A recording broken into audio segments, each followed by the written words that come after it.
Aussi cet après-midi, nous vous souhaitons à tous la bienvenue dans le précieux nom du Seigneur, spécialement tous les invités, tous ceux qui sont là, les visiteurs des pays voisins, et partout d'où vous pourriez venir, que Dieu nous bénisse tous ensemble. Je pense à nos frères qui traduisent, que Dieu vous bénisse, vous aide. Je sais, le frère Koufer dit parfois, tu parles assez lentement, mais subitement le feu vient en toi et alors ça devient plus rapide et alors ça devient plus difficile avec la traduction. Mais Dieu accorde sa grâce pour tout. Que le Seigneur puisse particulièrement bénir nos frères et sœurs de la langue roumaine et aussi de la langue française. Je pense toujours à ce que ils ne reçoivent pas tout comme on le reçoit en allemand en ce qui concerne tout le service divin. Mais malgré tout, nous espérons que tout fonctionne assez bien et que la traduction aussi est bénie et que tous puissent suivre, écouter et vivre. Je devais penser encore à hier soir et si aussi au cœur que le frère Branham a chanté de tout son cœur. Ils viennent de l'Est, ils viennent de l'Ouest, ils viennent du Sud et du Nord, ils viennent des montagnes, ils viennent des vallées, à l'endroit où l'âme se repose. Nous pouvons dire la même chose et vivent la même chose dans ces jours. J'ai déjà donné le compte-rendu hier, je n'ai pas besoin de le faire. Je n'ai plus besoin de le faire aujourd'hui. En fait, à la fin de la réunion hier soir, nous avons eu une surprise étrange. Je ne sais pas si c'était, je ne sais pas si le jeune couple est ici, est encore ici, qui était là, qui est venu devant hier soir. Êtes-vous encore ici, le jeune couple? Sûrement pas, ils étaient en voyage. Cela s'est passé en 1983. J'avais eu des réunions en Syrie, en Jordanie, en Égypte, donc en fait dans la région du Golfe. Et alors que j'étais au Caire, j'ai pensé, va aux pyramides et monte sur la plus belle jusqu'au sommet. Et c'est ce que j'ai fait aussi. Et quand j'étais arrivé en haut, je voulais rentrer dans la chambre qu'on appelle la chambre du roi et il avait fermé. Et je pensais à moi-même, mais maintenant tu t'es donné tant d'efforts de venir jusqu'ici en haut et ensuite tu ne peux plus rentrer, ce serait en vain. Et j'ai toujours été pratique, cela m'est donné comme ça. Et j'ai un peu donné un coup à la chose et j'ai pensé, bon maintenant, ouvre la chose ici si elle est fermée devant toi. Et qu'est-ce que je dois vous dire? En haut, il y avait 3 ou 4 jeunes gens. Et ils voulaient méditer tranquillement. Et il y a un couple qui était de l'Allemagne du Sud. Je l'ai entendu à leur dialecte. Et ils voulaient méditer tranquille. Et je me suis ajouté à eux. Et ils avaient leur petit appareil ils voulaient enregistrer cette méditation. Et comme ça, monter dans des sphères comme ils pensent. Et alors que je les entendais parler, je me suis approché d'eux, je leur ai dit, bien aimés, prions ensemble simplement, prions. Et ça, nous l'avons fait aussi. Nous avons prié ensemble. Et alors le jeune homme m'a dit, qui êtes-vous? J'ai dit, voilà mon nom, tel et tel, donnez-moi votre adresse s'il vous plaît. Je lui ai dit, je suis tellement connu, vous n'avez pas besoin de mon adresse. Le nom suffirait pour retrouver l'endroit. Et ils étaient ici hier soir. Et il m'a dit, frère Franck, pas monsieur Franck, frère Franck, peux-tu te rappeler, autrefois en 83, en haut, dans la pyramide, sur la pyramide, dans la chambre du roi, nous voulions méditer et tu t'es ajouté à nous et tu as prié avec nous. Et cela nous a plus laissé. Et maintenant nous servons le Seigneur.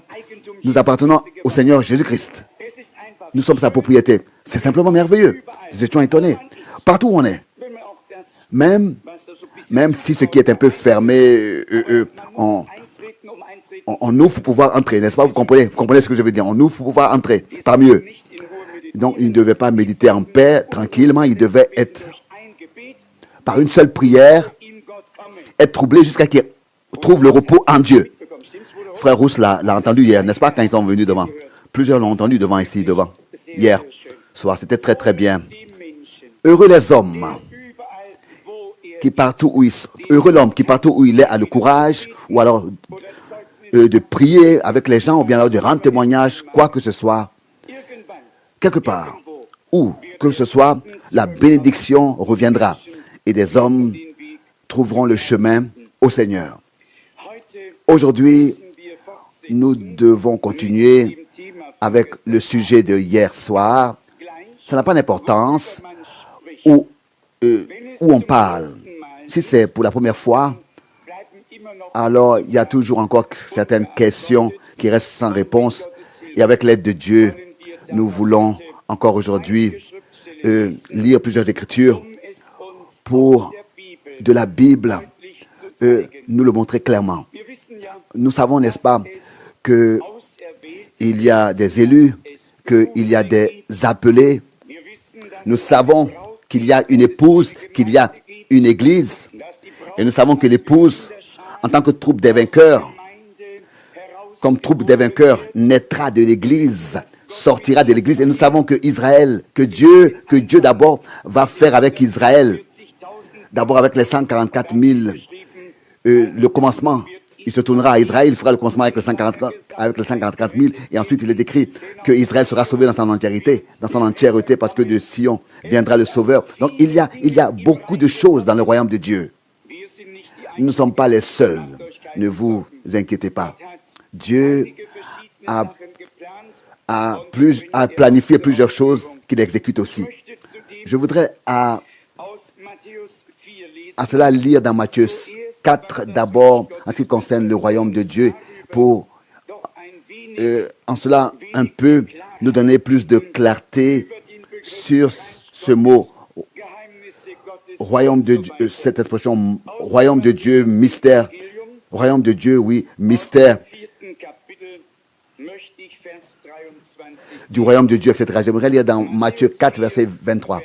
Matthieu 4, verset 23. Jésus parcourut alors toute la Galilée, enseignant dans leur synagogue, proclamant le message du salut du royaume et guérissant toute maladie et toute infirmité parmi le peuple.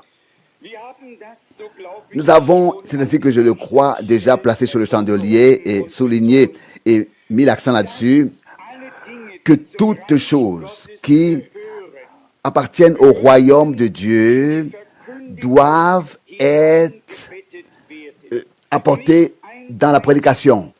Pas de manière unilatérale, mais en incluant tout selon la révélation que Dieu, dans ce temps, par sa grâce, nous a donnée. La révélation par l'Esprit d'une bouche mandatée, ou bien alors par une bouche mandatée, transmettre cette révélation que nous avons reçue par une bouche mandatée. Nous savons qu'il n'y a eu aucun temps dans lequel la parole de Dieu a été prêchée, apportée si claire, si exacte, si profonde, si haute, révélée et dans toute sa largeur et sa profondeur et sa hauteur. Et nous n'en avons pas honte. Bien au contraire, c'est un privilège parce que nous avions la grâce de reconnaître ce que Dieu, n'est-ce pas, a fait dans notre temps en accord avec sa parole. C'est peut-être raison que nous n'avons pas honte de l'homme qu'il a utilisé, d'une manière particulière, utilisé notre bien-aimé frère Branham. Ici, il nous est dit que Jésus a commencé à enseigner et il a proclamé le message du salut du royaume, l'évangile. Pas seulement prêché, mais il a enseigné. Et c'est une grande différence entre une prédication qu'on tient et un enseignement qu'on apporte. Un enseignement entre dans les détails de la parole de Dieu. Pendant une prédication, seulement des points culminants peuvent être touchés, mais lors d'un enseignement, les détails sont transmis au peuple de Dieu, les détails de la parole de Dieu, pour que ces détails puissent être reconnus, vus et crus. De Matthieu 6, j'aimerais lire le verset 10. Matthieu 6, verset 10. Ici, il est écrit directement, ou bien alors en relation avec la prière de notre Seigneur, que ton règne vienne, que ta volonté soit faite sur la terre comme au ciel. Les disciples demandèrent autrefois au Seigneur, est-ce en ce temps que tu rétabliras le royaume, le règne humain, le royaume d'Israël, le royaume d'Israël? Et le Seigneur leur a dit, ce n'est pas à vous de connaître les temps ou les moments que le Père a fixés de sa propre autorité, même vous recevrez de la puissance quand le Saint-Esprit surviendra sur vous. Maintenant, venons à cette partie importante dans Matthieu 13. Aujourd'hui, je vais lire plusieurs écritures et m'arrêter seulement aux points qui doivent être obligatoirement, nécessairement éclaircis. Matthieu 13, verset 19. Ici, il est écrit, « En tout homme qui entend la parole du royaume et ne la comprend pas, le malin vient arracher ce qui a été semé dans son cœur. En cet homme, la semence est tombée le long du chemin. On peut écouter la parole de Dieu et l'accepter, mais si elle ne nous est pas révélée par le Saint-Esprit, alors nous ne devenons pas une partie de la parole de Dieu. Alors la parole de Dieu vient et part. Nous l'écoutons, mais nous ne la comprenons pas. Nous ne pouvons pas classer les choses dans leur contexte. C'est seulement quand elle nous est révélée par la révélation divine que nous avons une compréhension divine sur la parole de Dieu, que nous recevons par la révélation divine, une compréhension divine de la parole de Dieu. C'est comme ça seulement que nous devenons une partie de la parole. Alors cela reste, elle reste en nous. C'est une différence. Est-ce qu'elle fait que être entendue et elle repart, que nous faisons que l'entendre, ou bien est-ce que la parole en nous peut rester? Que Dieu me l'accorde, que Dieu nous l'accorde à tous. Que la parole en nous puisse rester dans notre cœur et que nous puissions aussi rester dans la parole de Dieu. Qu'elle puisse demeurer en nous et que nous puissions demeurer en elle pour que Dieu puisse recevoir ce qu'il revient de plein droit. Matthieu 13, nous lisons maintenant le verset 38. Matthieu 13, verset 38. Ici, il est écrit, le champ, c'est le monde. Le bon grain, ce sont les fils du royaume. L'ivraie, au contraire, ce sont les fils du méchant. Ici, même les enfants de Dieu qui sont nés de Dieu par la semence incorruptible de la parole de Dieu, par l'Esprit, sont appelés fils du royaume. Et désignés ici fils du royaume. Comment est-ce que nous entrons dans le royaume de Dieu?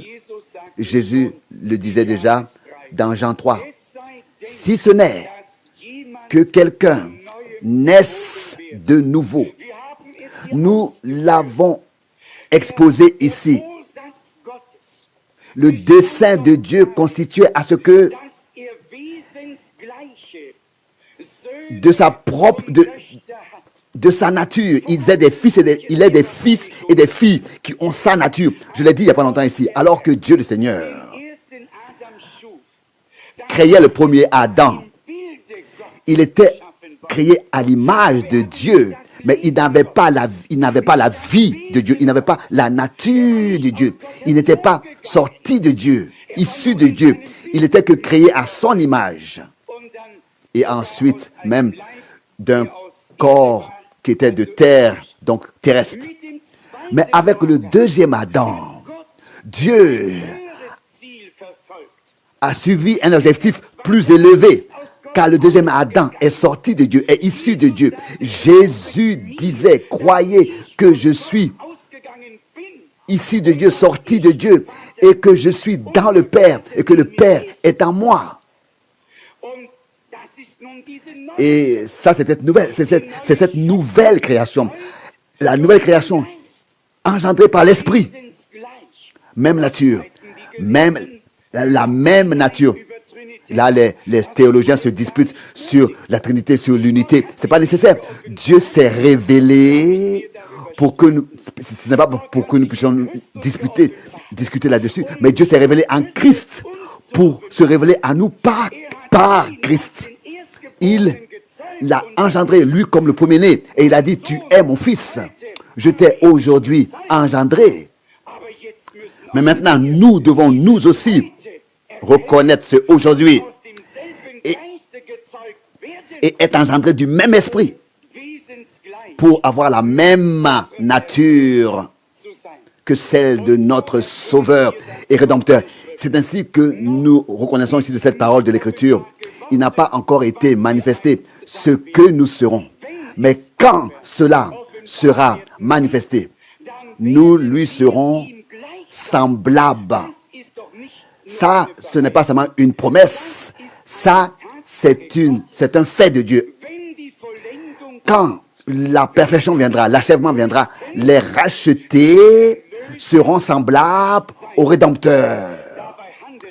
Alors là, il s'agit de la troupe des vainqueurs. Laissez-moi lire ici encore de Matthieu 13, maintenant le verset 52. Ici, il est écrit, Matthieu 13, 52 maintenant. Alors il leur dit, c'est pourquoi tout scribe, ou bien alors ici, il devrait être écrit, tout enseignant formé à l'école du royaume des cieux est semblable à un maître de maison qui tire de son trésor des choses nouvelles et des choses anciennes. Cela va à cela que les deux trouvent que les deux sont employés, utilisés. L'Ancien et le Nouveau Testament sont apportés en une seule unité, peuvent être apportés à une seule unité. Alors que le Seigneur, après sa résurrection, parlait et était parmi eux, il ne s'agissait pas de la tempête, du vent et de la météo, mais il s'agissait des choses du royaume de Dieu. Je vais vous le lire dans Actes des Apôtres, chapitre 1, verset 3. Actes des Apôtres, chapitre 1, verset 3. Après qu'il eut souffert, il leur apparut vivant et leur en donna plusieurs preuves, se montrant à eux pendant 40 jours et parlant avec eux des choses qui concernent le royaume de Dieu. C'était autrefois son désir, et c'est encore aujourd'hui son désir. Nous devons savoir ce que Dieu fait dans son royaume pour pouvoir ensuite en avoir part. Hier, nous avons parlé de ce que Apocalypse 7 concerne. Donc, cette grande troupe qui est mentionnée ici dans Apocalypse 7 sont les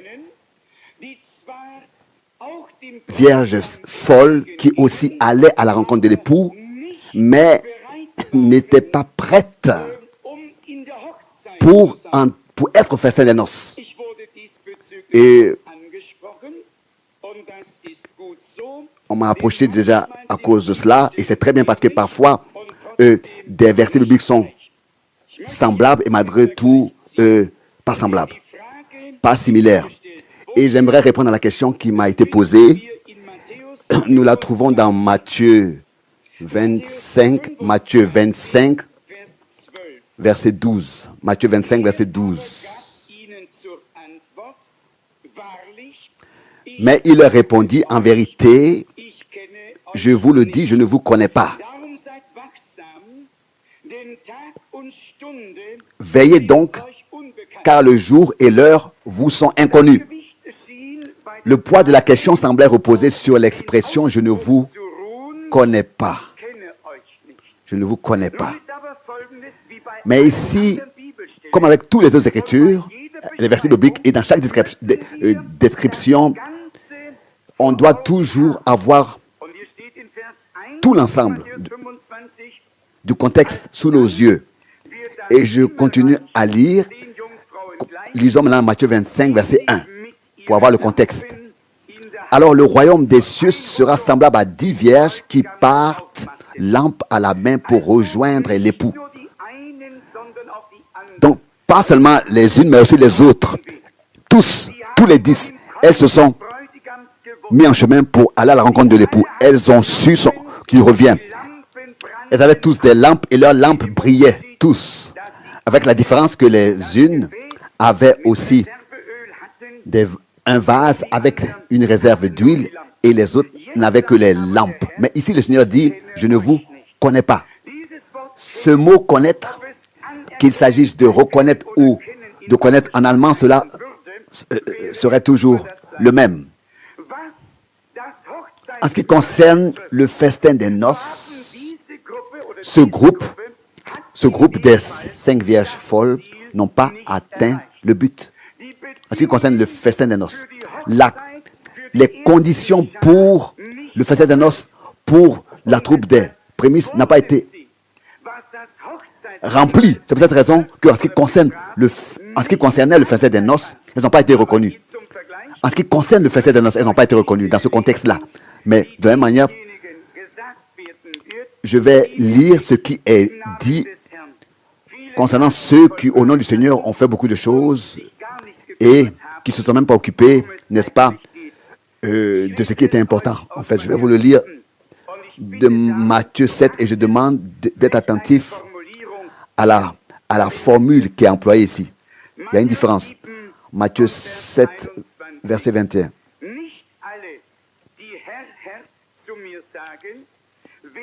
Matthieu 7, 21, ce ne sont pas tous ceux qui me disent Seigneur, Seigneur qui entreront dans le royaume des cieux, mais seulement ceux qui font la volonté de mon Père qui est dans les cieux. Beaucoup me diront en ce jour-là, Seigneur, Seigneur, n'avons-nous pas prophétisé en la puissance de ton nom, chassé les mauvais esprits en la puissance de ton nom et accompli beaucoup de miracles en la puissance de ton nom? Mais alors, je leur déclarerai, jamais je ne vous ai connu. Retirez-vous de moi, vous qui pratiquez le péché. Vous voyez ici, toute une autre formule. Retirez-vous de moi, vous qui pratiquez le péché. Vous avez utilisé mon nom, mais vous n'avez pas marché dans mes voies. Vous avez dit Seigneur, Seigneur, mais vous n'êtes pas occupé de ce que j'ai ordonné de faire. Vous avez fait en mon nom vos propres affaires. Ce n'est pas moi, mais c'est vous que vous avez glorifié. Ce n'est pas mon œuvre que vous avez faite, mais votre œuvre, votre propre œuvre. Retirez-vous de moi, vous qui pratiquez le péché. Retirez-vous de moi, arrière de moi. Je ne vous ai jamais connu. Nous remarquons tous, n'est-ce pas, que c'est une autre formule ici. Et cela concerne tout un autre groupe, c'est-à-dire ceux qui, dans cette dernière génération, charismatiques ici et charismatiques là, des signes, des prodiges et des miracles ici et là-bas, et le nom de Jésus ici et le nom de Jésus là. Maintenant, Seigneur dit, vous me dites Seigneur, Seigneur, Seigneur, vous m'appelez Seigneur et Maître, et vous avez raison de le dire, car je le suis réellement. Mais si moi, le Seigneur et le Maître, je vous ai donné un exemple, alors vous êtes aussi alors obligés de vous le faire les uns les autres, comme je vous l'ai fait à vous. Dieu veut des gens qui mettent sa parole en pratique et pas seulement des gens qui se bornent à l'écouter. Est-ce que vous remarquez la différence? Là, un groupe d'hommes qui dit Seigneur, Seigneur, ça nous avons fait ceci, ça nous avons fait et ça, et ça, et ça. Et tout cela en puissance de ton nom, en la puissance de ton nom. Et le Seigneur dit, retirez-vous de moi, vous qui pratiquez le péché, je ne vous ai jamais connu. Dans Matthieu 25, la chose est différente, très différente. Ici, il s'agit seulement de ce que le premier but, le but principal, n'a pas été atteint.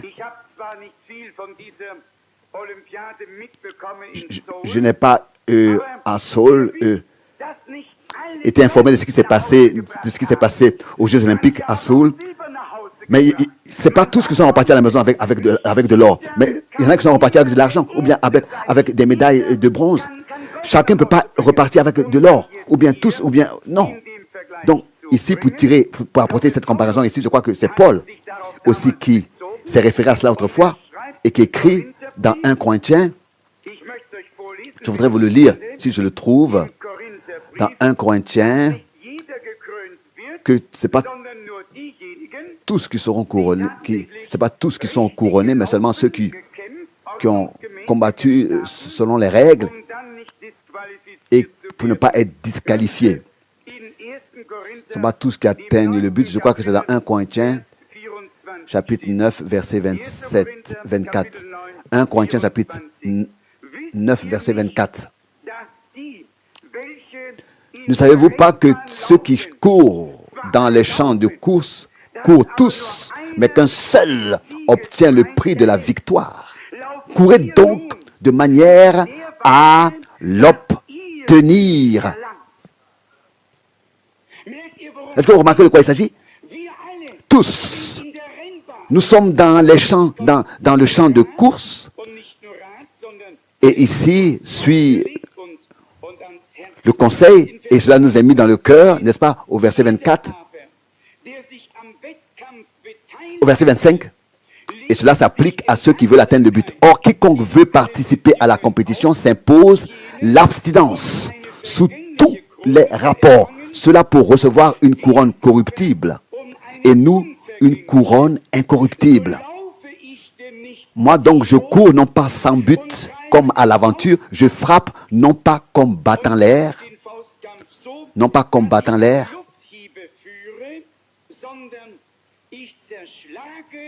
Mais je brise mon corps et je le mets à mon service, de peur qu'après avoir appelé les autres au combat comme un héros, je ne me montre moi-même incapable de le faire.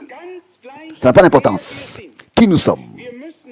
Nous devons avoir une chose sous nos yeux. Que ce n'est pas le commencement, mais la fin qui sera couronnée. Et c'est seulement là où le dessein du salut de Dieu est placé au milieu du peuple de Dieu. C'est seulement là qu'une telle course peut commencer. Tous les autres organisent leur propre course sans avoir un but sous les yeux. C'est peut-être raison qu'aujourd'hui, ils courent après ceci, demain, après autre chose. Peu importe pourquoi on fait le plus de publicité, n'est-ce pas? Et celui qui s'en sortira le mieux gagnera la course. Non, ça c'est pour les enfants de Dieu. Les enfants de Dieu ne courent pas aujourd'hui ici et demain là-bas. Ils sont par Dieu lui-même placés dans cette course-là dont Paul parle dans 1 Corinthiens. Et ce n'est pas un but humain qui est sous leurs yeux, mais le but divin dont Paul déjà a écrit. J'oublie ce qui est derrière moi et je cours vers le but pour remporter le prix de la vocation céleste de Dieu. Et au prochain verset, il dit dans Philippiens 3, verset 15, nous tous donc qui avons un but, fixons ici notre pensée. Dans Hébreu, courons avec persévérance dans la carrière qui nous est ouverte. Donc il y en a qui ont un but élevé sous les yeux, le but le plus élevé. La vocation la plus élevée, c'est-à-dire c'est de prendre part au changement du corps et à l'enlèvement et d'être transformé ainsi à l'image et d'être changé à l'image de Jésus-Christ. Qui de nous veut atteindre ce but? Dites Amen. Ce serait bien. Et par la grâce de Dieu, jusqu'à maintenant, la course se passe bien par la grâce de Dieu. Assez bien. Nous devons nous abstenir de beaucoup de choses. Plusieurs choses qui nous chargent, nous en débarrasser. Et là, Jacques, d'une manière particulière, avertit au chapitre 5 de son épître que nous devons, n'est-ce pas, nous dépouiller de toutes ces choses et ensuite pouvoir nous attendre au retour du Seigneur et aller à sa rencontre. Je continue à lire dans 2 Corinthiens, le chapitre 11. 2 Corinthiens, chapitre 11, verset 1. Si seulement vous pouviez accepter de moi un peu de folie, n'est-ce pas? Tel que je le fais pour vous.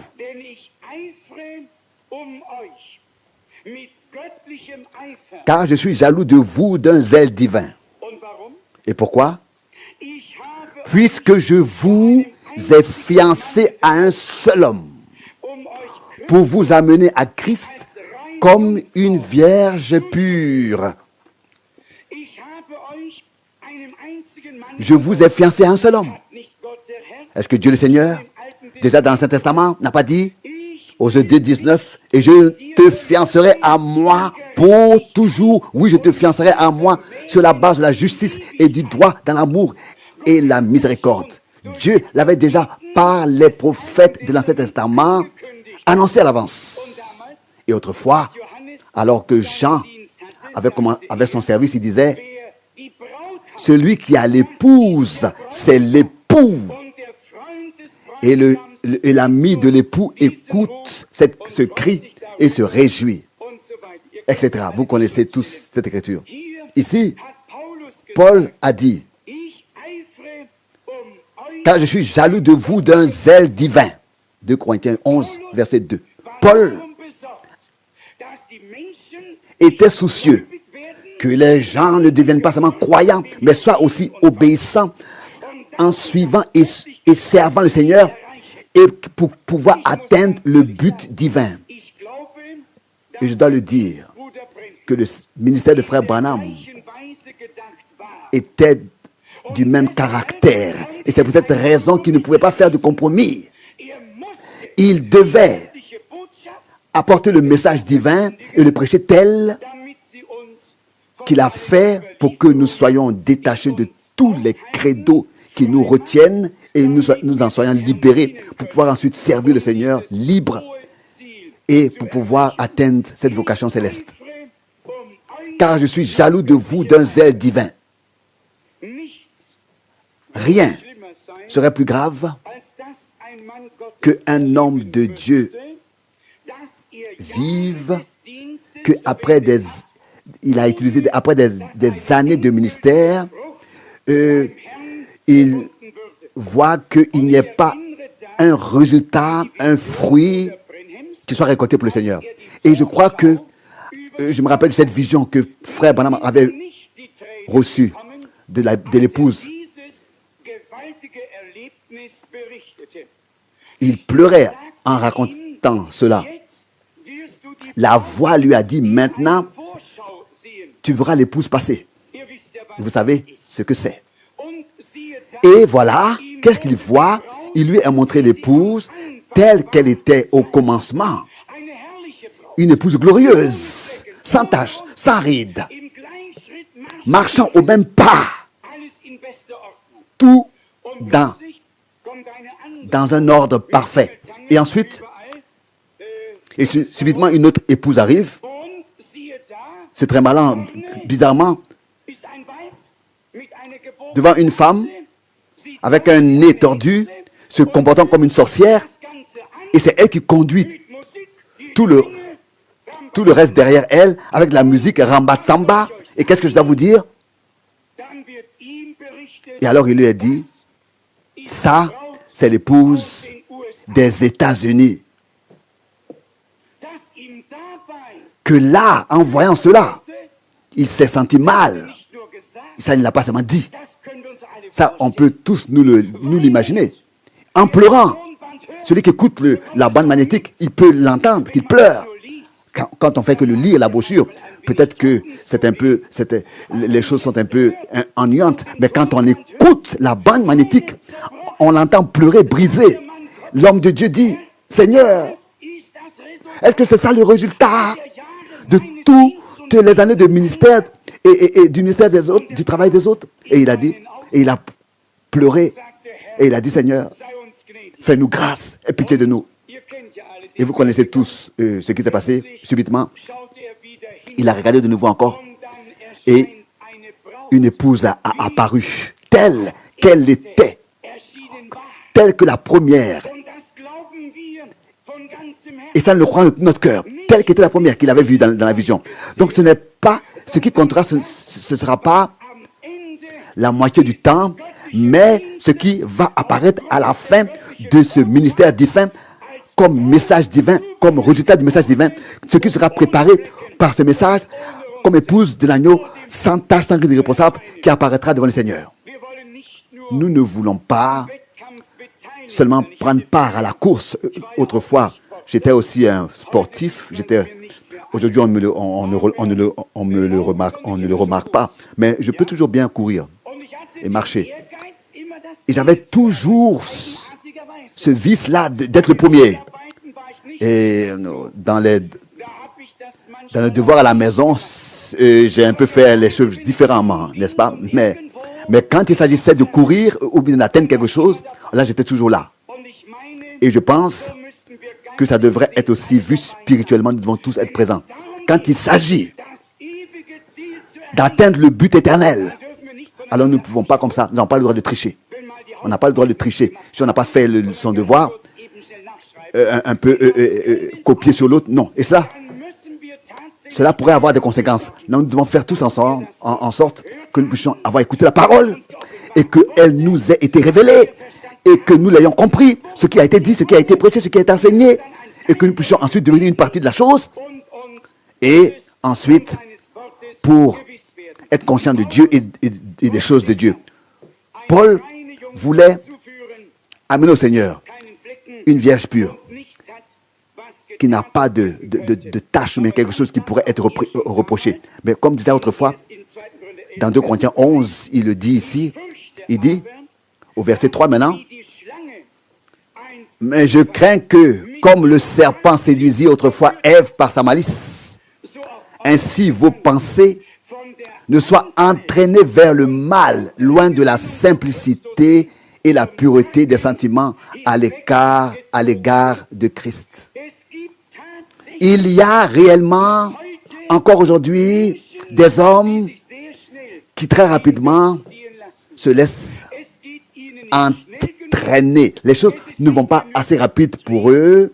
Il n'y a pas assez de choses qui se passent d'après eux. Et ça, on l'a déjà dit. Notre devoir, maintenant, c'est d'apporter la parole révélée jusqu'aux extrémités de la terre. Car la fin que Dieu va faire doit avoir lieu dans le monde entier. Et avant que cet achèvement ait lieu dans le monde entier, il faut que tous les peuples, les langues et les nations aient été atteints. Toutes les nations aient été atteintes et aient écouté ce dernier message et aient ainsi reçu la possibilité de prendre part à ce que Dieu fait maintenant. Moi aussi, les choses vont trop lentement pour moi. Peut-être que je le ressens plus même que certains qui sont ici aujourd'hui ou bien qui ne le sont pas. Mais il y a une chose devant laquelle je veux me garder. Je ne veux pas précéder le Seigneur. Aller devant lui. Je veux que lui se lève. Il s'élève, il se lève. Et que nous puissions le suivre comme Moïse autrefois disait, Seigneur, si toi, tu ne te lèves pas d'ici, nous restons ici, nous ne faisons rien. Et si le Seigneur s'élève, alors nous aussi, nous nous lèverons avec lui. Nous le suivrons. Car cette dernière action sera une action avec Dieu. Là où sa main descend comme du temps de Pharaon, et il pourra dire, laisse sortir mon fils. Là, ce n'est pas écrit ici mon esclave serviteur, mais mon fils. Car d'Égypte, j'ai appelé mon fils. Mes bien-aimés, là, il y a des comparaisons merveilleuses. Oh, comme parfaite est la parole, comme exacte est la parole de Dieu. Quand elle nous est révélée par le Saint-Esprit. Je voudrais, dans ce contexte-là, vous dire quelque chose, vous montrer quelque chose de merveilleux. Pour cela, je vais lire de 2 Samuel, chapitre 7, verset 14. 2 Samuel, chapitre 7, verset 14. Je serai pour lui père, et il sera pour moi fils. Jusqu'ici, s'il vous plaît, ne lisez pas plus que ça. Vous pourrez tout de suite lire avec moi la suite. Je serai pour lui père, et il sera pour moi fils. Mais gardez votre main là-dessus, gardez la page. Et maintenant, nous lisons Hébreux, chapitre 1. Hébreux, chapitre 1. Et vous allez ici retrouver cette expression merveilleuse. Hébreux, chapitre 1, verset 5. Car auquel des anges Dieu aurait-il jamais dit, tu es mon fils, je t'ai engendré aujourd'hui. Et une autre fois, je serai pour lui père et il sera pour moi fils. L'homme de Dieu cite de l'Ancien Testament, il ne cite pas le reste de l'Ancien Testament. Je vais vous montrer aussi pourquoi. Paul s'arrête ici, il cite 2 Anciens 7, verset 14, mais il ne cite pas la suite du verset. Mais moi, je vais vous lire tout le verset. de 2 Samuel 7, verset 14. Je serai pour lui père et il sera pour moi fils, de sorte que s'il fait une faute, je le châtierai avec une verge d'homme. Là, il est maintenant dans 2 Samuel 7, verset 14. J'ai lu la suite. D'homme et avec des coups d'homme. La première partie s'applique parfaitement et de manière merveilleuse à notre Seigneur, de manière majestueuse. Mais la deuxième partie, s'il fait une faute, cela peut s'appliquer au fils naturel de Samuel, ou bien à nous, comme fils et filles, mais notre Seigneur était Seigneur.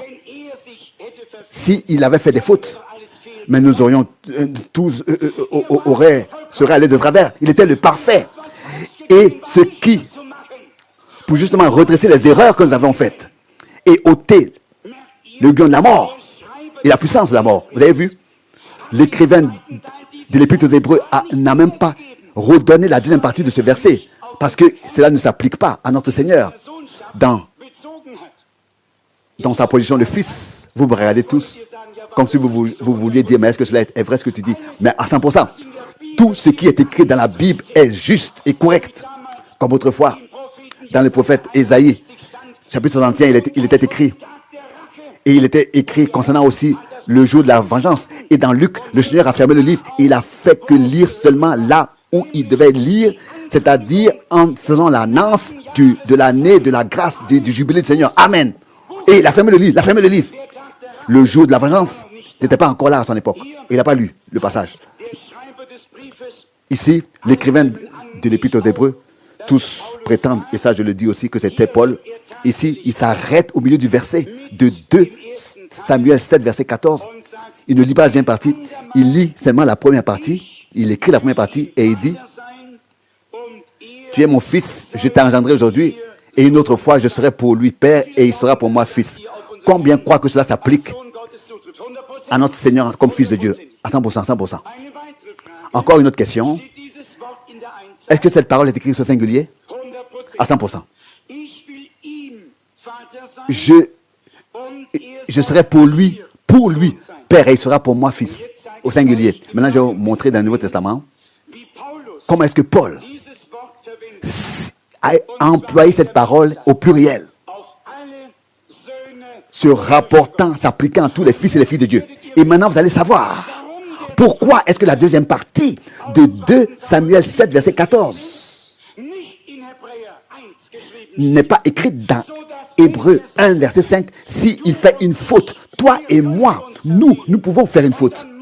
Alors là, le Seigneur doit nous corriger, doit nous châtier, car il châtie toute fille et fille qui reconnaît comme ses enfants. Il les châtie, il les corrige, il les éduque. Ça, c'est un bon père. Amen. Tout enfant qui aime, qui reconnaît, il les châtie. Maintenant, je vais vous lire ici dans 2 Corinthiens, chapitre 6, à partir du verset 16. 2 Corinthiens 6, verset 16. Quel rapport y a-t-il entre le temple de Dieu et les idoles? Car nous sommes le temple du Dieu vivant. Comme Dieu l'a dit, j'habiterai et je marcherai au milieu d'eux. Je serai leur Dieu et ils seront mon peuple. C'est pourquoi, sortez du milieu d'eux et séparez-vous, commande le Seigneur.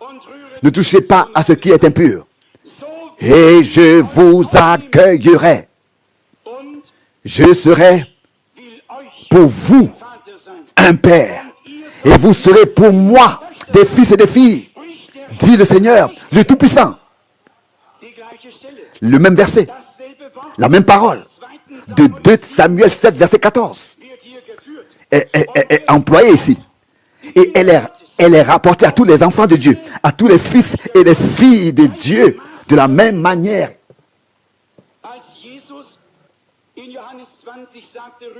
Aussi, Jésus disait dans Jean 20, ne me touche pas, car je ne suis pas encore monté à mon Père et à votre Père, à mon Dieu et à votre Dieu.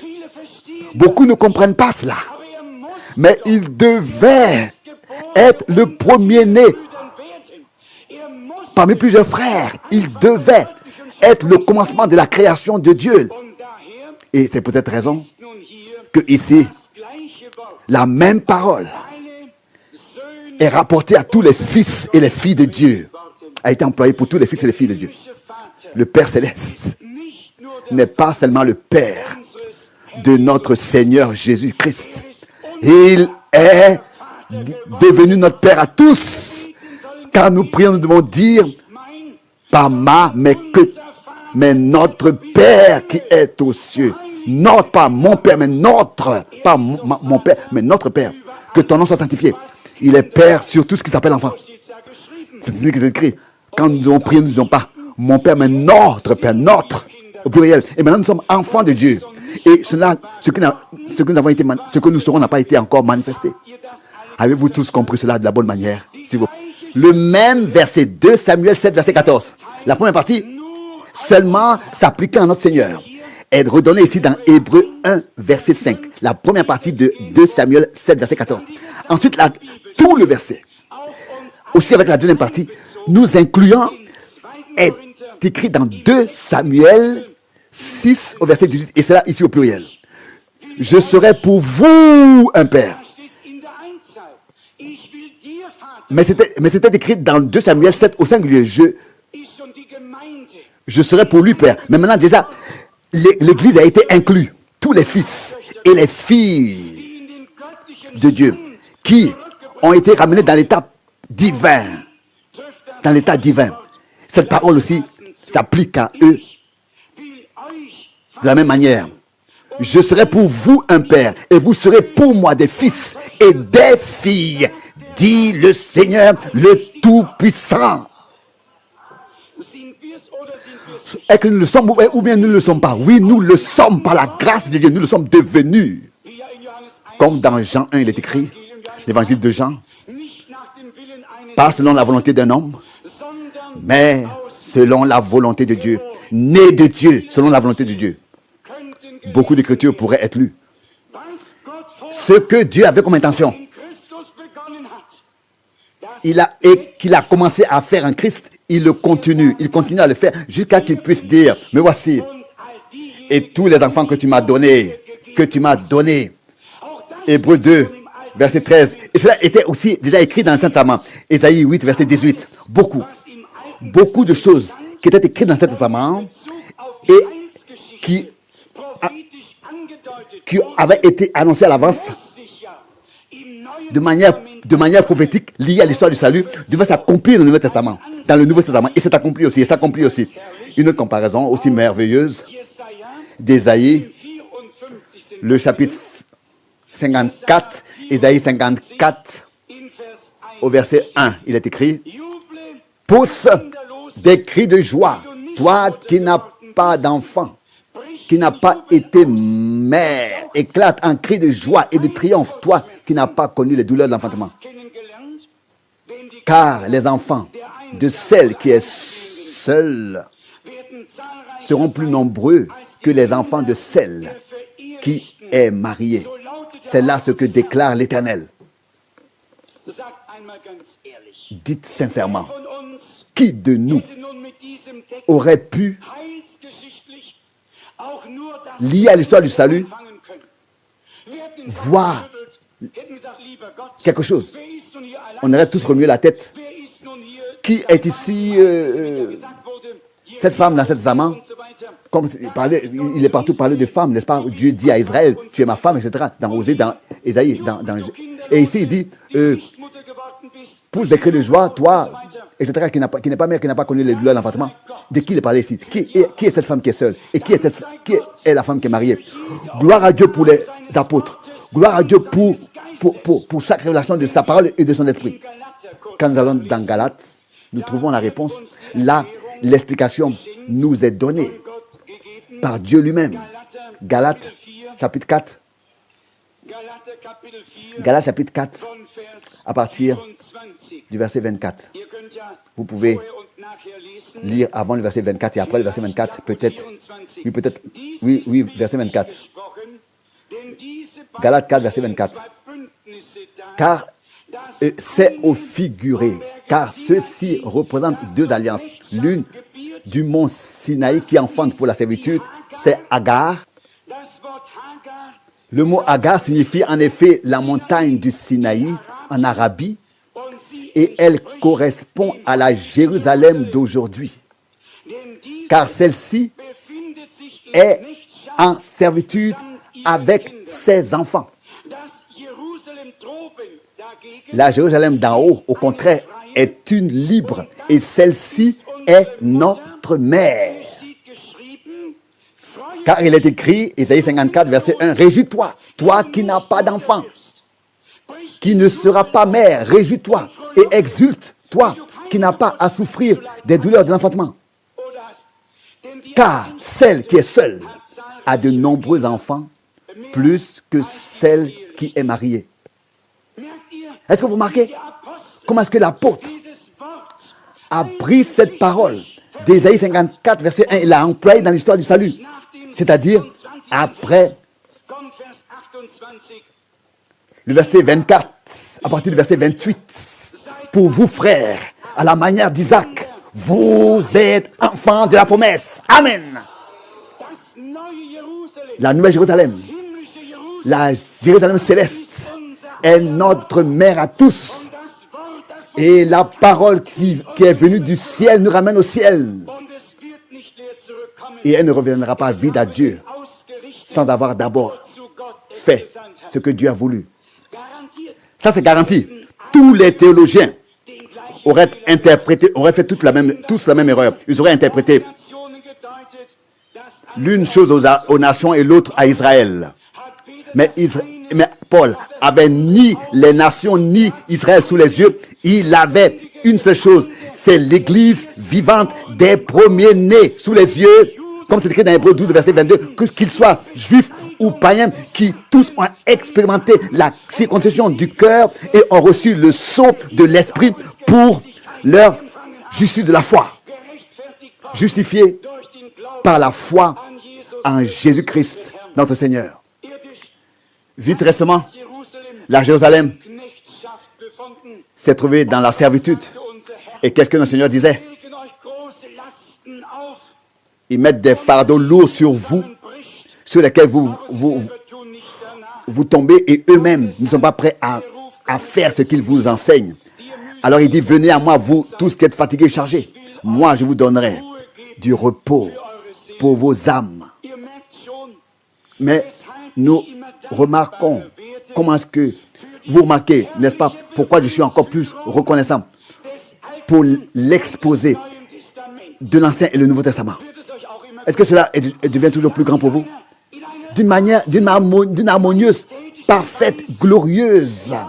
Comment est-ce que les apôtres, dans le Nouveau Testament, ont pris la parole prophétique de l'Ancien Testament? Et si nous parlerions avec Luther, comment est-ce qu'ils l'ont montré? Aujourd'hui, nous dirions, ils ont montré la preuve de leur accomplissement. Ils ont montré, ici est la promesse, et ici, son accomplissement. C'est en cela que nous reconnaissons que Dieu veille sur sa parole pour l'accomplir. Mais il faut que cela soit compris de manière spirituelle. Je pense souvent, alors que frère Branham mentionne le ministère qu'il a reçu de Dieu, tout était encore bien. Mais quand il a commencé à le placer sur la base biblique, alors là, même ses amis intimes n'ont plus rien compris. Et ont dit, mais nous savons que tu es un homme envoyé de Dieu. Même cet homme qui a écrit ce livre avec toutes ces expériences merveilleuses, avec le titre « Un homme envoyé de Dieu », n'est-ce pas? Qui était un témoin oculaire comme beaucoup d'autres ne l'est pas. Un homme envoyé de Dieu ne l'était pas, pardon. Un homme envoyé de Dieu. On peut écrire tout un livre. Tout un livre, n'est-ce pas, avec un titre, un homme envoyé de Dieu. Mais quand il s'agit vraiment des Écritures, alors on ne sait même pas pourquoi on a écrit tout un livre. N'est-ce pas? Bien sûr, ce qui s'est passé de manière naturelle était glorieux aux yeux de tous les hommes. Et on disait, personne avait ce don que tu as, etc., etc. Mais quand le temps était accompli, cet homme envoyé de Dieu a dit, ici s'accomplit la promesse du prophète Malachie. Voici, je vous envoie le prophète Élie. avant le grand jour terrible et redoutable de l'Éternel. Oui, alors là, je vous dis que les amis sont devenus sauvages. Alors il n'y avait plus la grande joie dans la maison de Dieu, n'est-ce pas? Alors là, il y a eu des incompréhensions qui ont apparu. Et pourquoi est-ce qu'elles ont apparu? L'homme de Dieu voulait apporter de la clarté par la parole. Mais tous ceux qui n'étaient pas prêts à se soumettre sous la parole de Dieu sont allés dans l'égarement. Jusqu'aujourd'hui encore. Se sont égarés jusqu'aujourd'hui encore. Quand Dieu fait quelque chose, le temps arrive où le ministère divin est placé sur la base biblique. Et c'est à ce moment-là que les esprits se divisent. Celui qui ne peut pas la suivre, il s'égare. Il reste derrière. Il reste en arrière parce qu'il pense, n'est-ce pas, connaître mieux les Écritures. Les Saintes Écritures. Mais peut-être que c'était aussi réellement ainsi. Je ne veux pas citer les deux noms.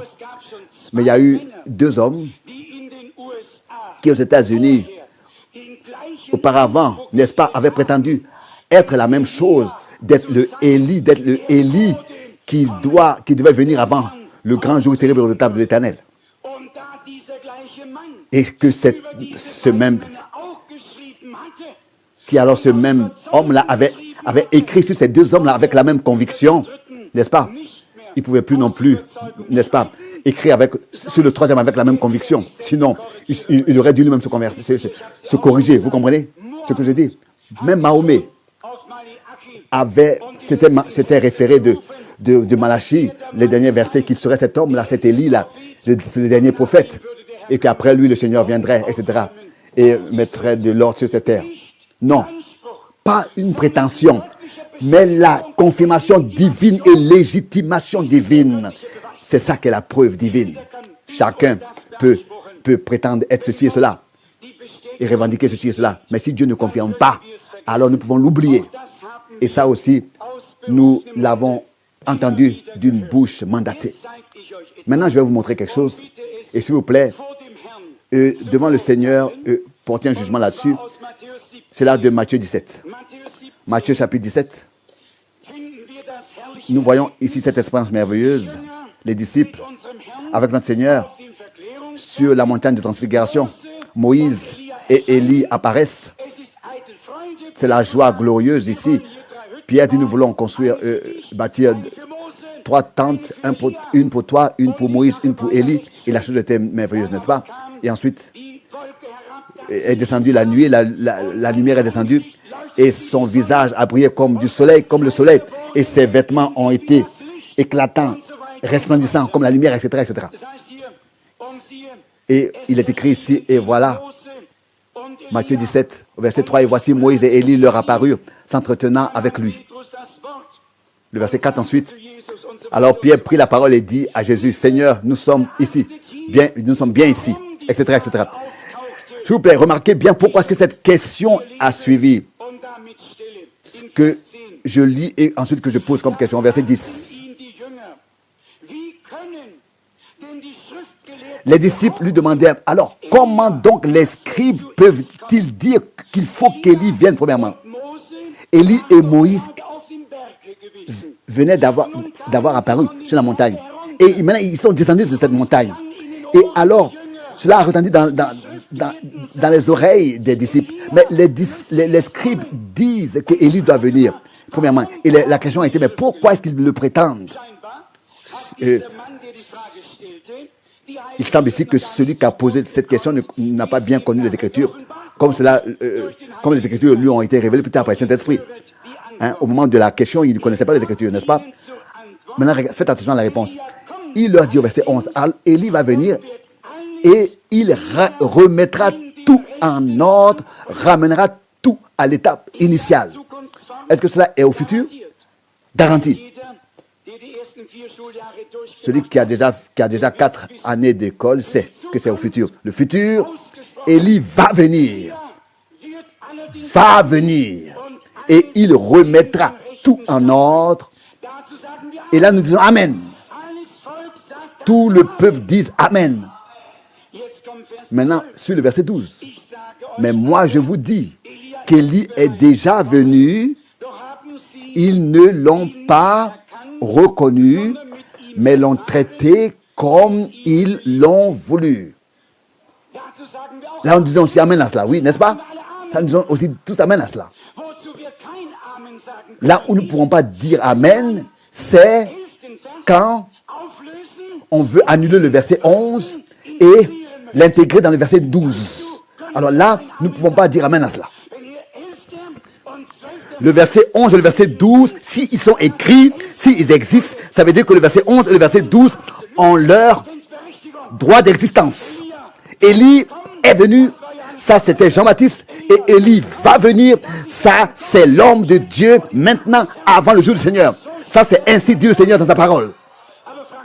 Mais demandez aujourd'hui aux scribes d'aujourd'hui, oh oui, il veut vous enseigner. Ils disent, oui, mais Jésus a dit qu'il reviendra. Mais ça, il a dit, il est déjà venu.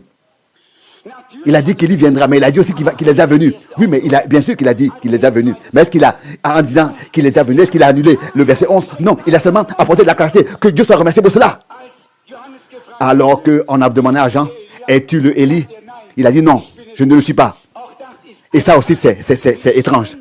Comme c'est merveilleux de voir comment est-ce que tout se complète. Et l'ange a dit qu'il viendra dans la puissance et l'esprit d'Élie pour préparer au Seigneur le chemin. Ça, c'est Luc 1. Et ça, depuis cela, il y a 2000 ans qui sont passés. Et depuis ce temps, la terre n'a pas encore brûlé.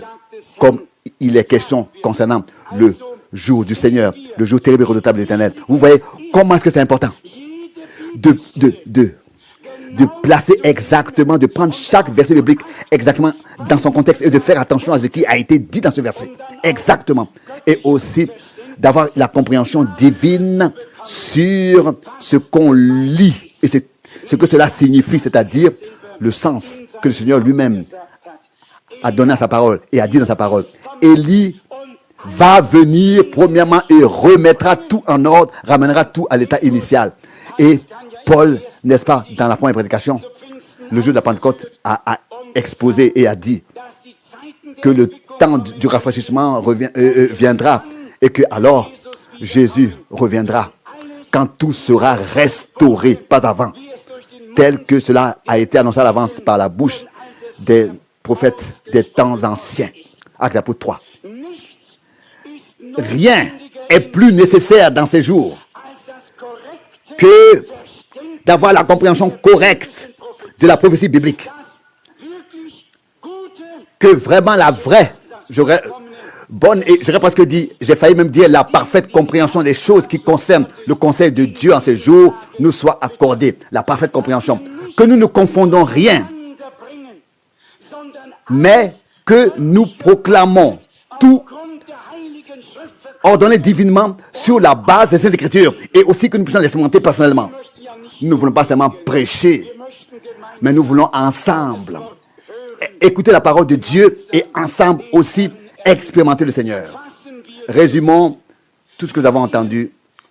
Nous voyons que Dieu, dans l'Ancien Testament, a donné des prophéties par la bouche des prophètes et que quand le temps de leur accomplissement arrivait, Dieu lui-même veillait sur sa parole pour l'accomplir au temps convenable. Et encore plus, il a eu des hommes qu'il a pu ensuite utiliser dans le Nouveau Testament pour, n'est-ce pas, écrire ces paroles qui s'accomplissaient dans leur temps pour nous donner une information, des informations divines sur notre chemin. Oh, je suis tellement reconnaissant, Seigneur, pour le Nouveau Testament. Si reconnaissant pour l'enseignement et les exposés de preuves montrant l'accomplissement des Écritures dans le Nouveau Testament. Et nous pouvons nous orienter par cela pour voir à quel point l'histoire de l'Église est avancée. L'histoire du salut, est avancée. Et ça aussi, nous avons eu à le dire. Ce qui était écrit au singulier, se référant au Fils de Dieu, et la première partie qui se référait à lui, qui s'appliquait à lui, de Samuel 7, verset 14, a été redonnée dans le Nouveau Testament, Hébreux 1, verset 5, mais la deuxième partie, qui se réfère et s'applique seulement à tous les fils et les filles de Dieu, n'a pas été redonnée dans le Nouveau Testament, se référant à lui, pas en référence avec lui, mais en référence à nous, a été redonnée. 2 Corinthiens 6, verset 18, car il est un souverain sacrificateur fidèle qui intercède pour nous. Jean est créé. celui qui pratique le péché est du diable. Ensuite, il écrit, mais si nous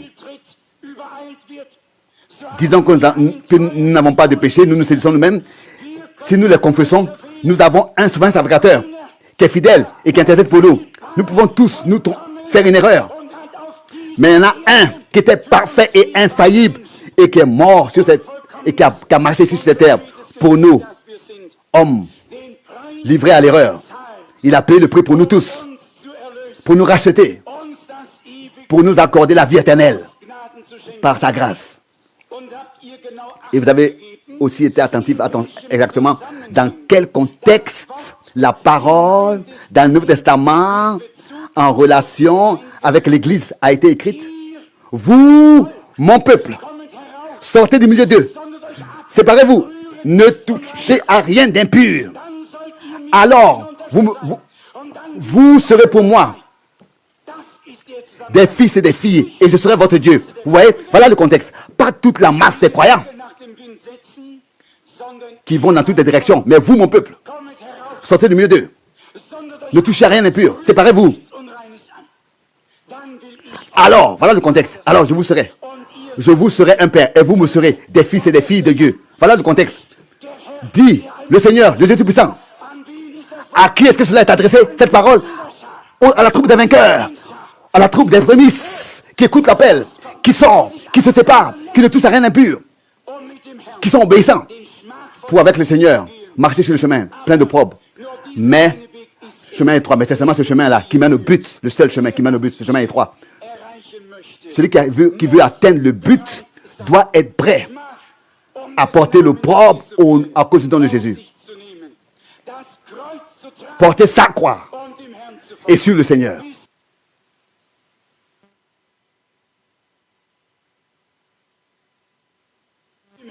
Et suivre le Seigneur jusqu'à que nous passions de la foi à la vue. Loué soit le merveilleux et glorieux nom de notre Seigneur. Peut-être encore une parole, seulement encore une parole, en quelques minutes, à ceux qui veulent se laisser baptiser, adressée à ceux qui veulent se laisser baptiser. Je ne sais pas s'il y en a un ou deux ou plusieurs personnes. J'ai seulement entendu qu'il y aura un service de baptême. Celui qui veut se laisser baptiser, levez les mains rapidement. 1, 2, 3, 4. Oui. Donc, en tous les cas, il y a 4 frères et sœurs là. C'est très bien.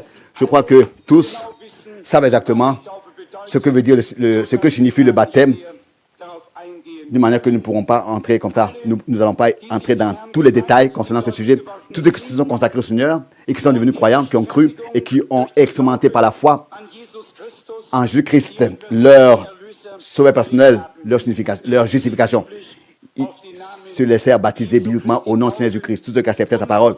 Et c'est ainsi pour confirmer que leurs péchés sont pardonnés.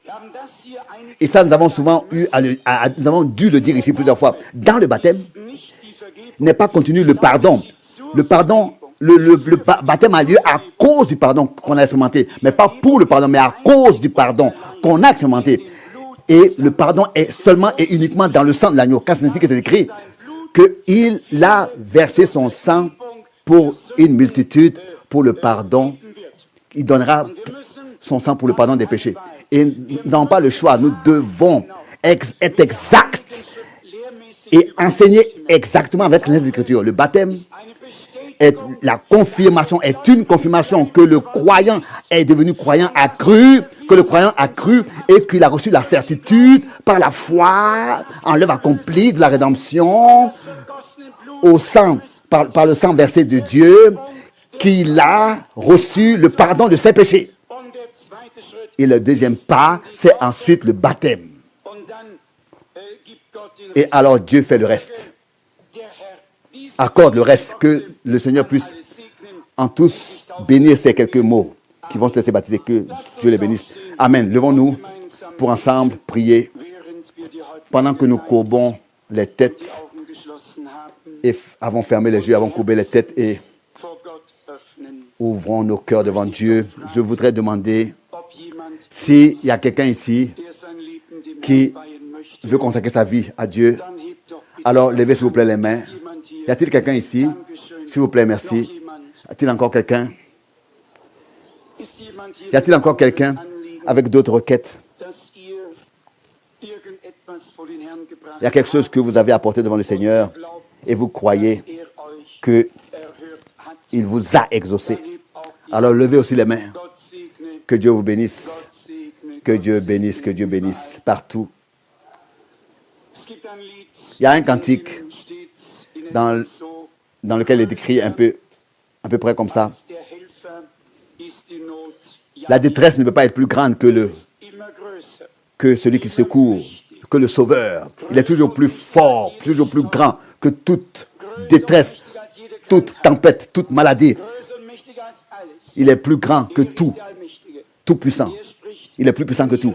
Il a dit, il est le tout puissant. Il a dit, il m'a été donné tout pouvoir sur la terre comme au ciel. Et aucune détresse peut être plus grande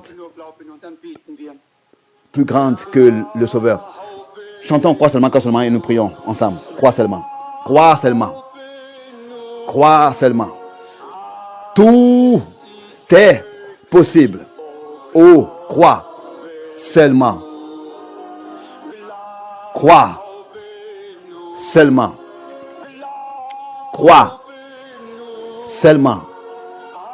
Tout est possible. Oh, crois seulement. Jésus est là. Jésus est là. Tout est possible.